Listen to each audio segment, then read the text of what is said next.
दिंडोरी तालुक्यातील तिसगाव धरण 27 जुलै 2026 रोजी पूर्ण क्षमतेने भरल्यानंतर ग्रामपंचायत तिसगावच्या वतीने 29 जुलै 2026 रोजी जलपूजनाचा कार्यक्रम मोठ्या उत्साहात व भक्तिमय वातावरणात संपन्न झालाय। यावेळी गावाच्या समृद्धीसाठी, शेतकऱ्यांच्या भरघोस उत्पन्नासाठी तसेच सर्वांच्या सुख समृद्धीसाठी प्रार्थना करण्यात आली। या प्रसंगी तिसगावचे सरपंच रोशन ढके यांनी ग्रामस्थांना आनंदाची माहिती देताना सांगितले की राज्याचे मंत्री नरहरी झिरवाळ यांच्या माध्यमातून गावाच्या सर्वांगीण विकासासाठी पाठवण्यात आलेल्या अनेक विकास कामांच्या प्रस्तावांना मंजुरी मिळाली असून ही कामे लवकरच प्रत्यक्षात सुरू होणार आहे। यामध्ये गावातील विविध रस्त्यांचे काँक्रिटीकरण, भूमिगत गटार योजना, गावात सोलर स्ट्रीट लाईटची उभारणी, स्मशानभूमी परिसराचे काँक्रिटीकरण, वृक्षारोपण, बौद्ध विहाराचा विकास तसेच विविध नागरी सुविधांचा समावेश असून या कामांमुळे तिसगावच्या विकासाला नवी दिशा मिळणार आहे। सरपंच रोशन ढगे यांनी पुढे सांगितले की गावातील शेतकऱ्यांसाठी वीज हा अत्यंत महत्त्वाचा विषय असून या प्रश्नाच्या कायमस्वरूपी निराकरणासाठी सातत्याने पाठपुरावा सुरू आहे। गावठाण परिसरात उपलब्ध जागेवर भविष्यात सोलर ऊर्जा प्रकल्प उभारण्याचा ग्रामस्थांच्या सहकार्याने प्रयत्न झाल्यास गावातील विजेचा प्रश्न मोठ्या प्रमाणात सुटू शकतो असा विश्वास त्यांनी व्यक्त केलाय। ग्रामस्थांनी माझ्यावर ठेवलेला विश्वास आणि वेळोवेळी दिलेले सहकार्य हेच माझ्या कामाची प्रेरणा असल्याचं सांगत त्यांनी सर्व ग्रामस्थांचे मनापासून आभार मानले।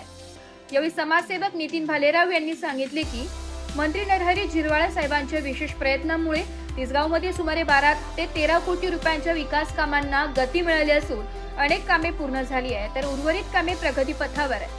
भविष्यातही गावाच्या सर्वांगीण विकासासाठी मंत्री झिरवाळ साहेबांचे सहकार्य कायम राहील असा विश्वास व्यक्त केलाय। यावेळी अशोकदादा भालेराव यांनी देखील सांगितले की या धरणाचे पाणी कसे जपले जाईल यासाठी आम्ही 7 सोसायटीची स्थापना केली आहे। तसेच त्यात 7 सोसायटी मिळून एक महासंघाची स्थापना केली आहे।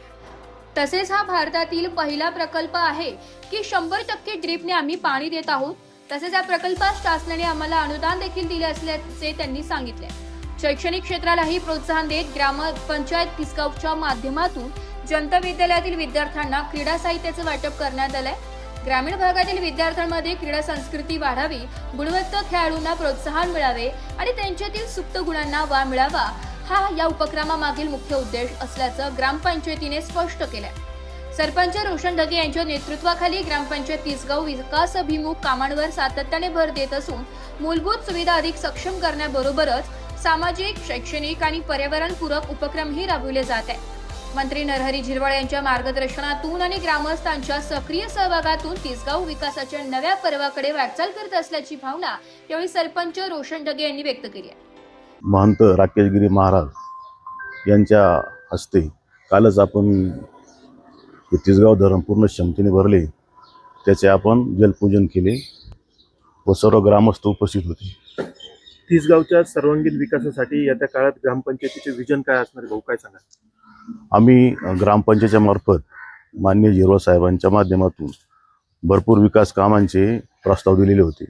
त्यातून प्रामुख्याने गावांतर्गत रस्ते, भूमिगत गटारी, त्यानंतर सोलरच्या स्ट्रीट लाईट असे बरेच विकास कामे आम्ही आता मंजूर केलेले आहेत। तसंच एक बौद्ध विहाराचा पण प्रस्ताव दिलेला आहे, तो पण लवकरच मार्गी लागत आहे। विकास कामांमध्ये ग्रामस्थांचा सहभाग किती महत्त्वाचा वाटतो? खूप महत्त्वाचा वाटतो। सर्व सहकारी, सर्व ग्रामस्थ नेहमी माझ्यासोबत आहे। पहिल्या दिवसापासून तर आत्तापर्यंत प्रत्येक ठिकाणी जाताना सर्व ग्रामस्थ माझ्यासोबत असतात, आजही सोबत आहे। त्यांचा सहभाग हा फार मोलाचा आहे। ग्रामपंचायतीमार्फत मंजूर झालेल्या विकास कामांपैकी कोणत्या विकास कामांना प्राधान्यक्रम असणार आहे? सर्वच कामं तसे माझ्यासाठी प्रामुख्याने आहेत। त्याच्यात भूमिगत गटारी फार महत्त्वाच्या आहेत। पाण्याचा प्रस्ताव लोकांचा खूप वेळ आलेला होता, तोही महत्त्वाचा आहे। आपण गावात सर्व गावासाठी आपण नवीन नळ कनेक्शन देत आहोत, नवीन वितरित पाईपलाईन करत आहोत। रस्त्यांच्या प्रामुख्याने कामात सर्व आपण कामं एवढ्या 15 दिवसात 20 दिवसात आपण नवीन उद्घाटन करून करण्याच्या विचारात आहोत। ही विकास कामे कोणत्या कालावधीत पूर्ण करण्याचे नियोजन आहे? येत्या 3 महिन्यात ते 4 महिन्यात आम्ही ही पूर्ण कामं करण्याच्या विचारात आहोत। नुकतंच आपण जनता विद्यालयाला क्रीडा साहित्य दिले आहे। हो, आम्ही विद्यार्थ्यांसाठी कोणते अनोखे अजून उपक्रम आपण राबवणार आहोत? आम्ही तिथं आता मुलांसाठी ग्रीन जिमचा पण नवीन प्लॅन करत आहोत आणि शाळेसाठी आपण नवीन त्यांना स्पोर्ट्सचं साहित्य दिलेलं आहे। त्यांना ज्या गोष्टी अवेलेबल होता गरजेच्या होत्या, ते सर्व आपण अवेलेबल करून दिलेले आहे. शेतकऱ्यांसाठी विजेचा प्रश्न महत्त्वाचा आहे. आपण पाठपुरावा करून विजेचा पण आपण प्रश्न मार्गी लावत आहोत. आपल्याकडे गावठाणामध्ये जागा भरपूर आहे. तर गावठाणात जर सोलरचा विचार जर ग्रामस्थांच्या वतीने जर झाला तर गावाचा कायमचा आपला विजेचा प्रश्न हा मार्गी लागू शकतो. टिपीचा प्रश्न आहे, जिथं 63 असतील तिथं आपण 100चा करण्याचा प्रयत्न करत आहोत, जिथं 100च्या असतील तिथं 200चा करण्याचा प्रयत्न करत आहोत. तसेच रस्ते पाण्यात याच्यातून आपण पूर्ण शेतकऱ्यांसाठी रस्ते पण नवीन देत आहोत. जाता जाता तिसगाव मधील ग्रामस्थांना काय संदेश द्या? संदेश असा देईल का ग्रामस्थांनी माझ्यावरती जो विश्वास दिलेला आहे त्या विश्वासाला पात्र राहून मी पूर्ण माझ्या क्षमतेने पूर्ण कामं करण्याचा प्रयत्न करत आहोत. असंच प्रेम मला इथून पुढे राहू द्या अशी अपेक्षा ठेवतो. तिसगाव धरण पूर्ण भरलेलं आहे. कालच जलपूजन या ठिकाणी संपन्न झाले. काय ग्रामस्थांच्या भावना आहे, काय सांगा? आपण पाठीमागे जे पाहतोय तिसगाव धरणाचा फुगवटा आहे संगमेश्वर मंदिराच्या पाठीमागच्या बाजूस, परंतु हे धरण दरवर्षी भरतच असं नाही. यावर्षी थोडा पाऊस जास्त झाला म्हणून भरलंय. या धरणासाठी आम्ही शासनाकडे गेले अनेक वर्षापासून अनेक प्रस्ताव दिले. मांजरपाड्याचं पाणी पुणेगाव धरणाच्या कालव्या वाटे या धरणास मिळावं ही आमची प्रामुख्याची खूप दिवसाची मागणी. आणि या धरणासात पाणी भरण्यासाठी त्या पाटाला गेट पण ठेवलेलं आहे. त्या गेटमधून जर दरवर्षी 50 MCFT पाणी जर या धरणात सोडलं तर हे धरण भरण्यासाठी दरवर्षी चांगली मदत होईल.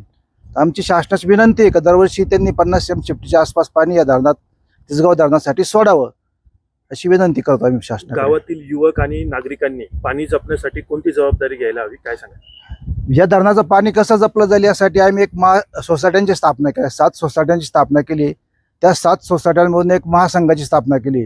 आणि हा भारतातला पहिला प्रकल्प आहे का उचल पाण्याचं 100% ड्रीपनं आम्ही पाणी देतोय. मोटरीद्वारे उचलून ड्रीपद्वारे पाणी देण्याचा हा भारतातील पहिला प्रकल्प आहे. या प्रकल्पास शासनानं आम्हाला अनुदान पण दिलेलं आहे.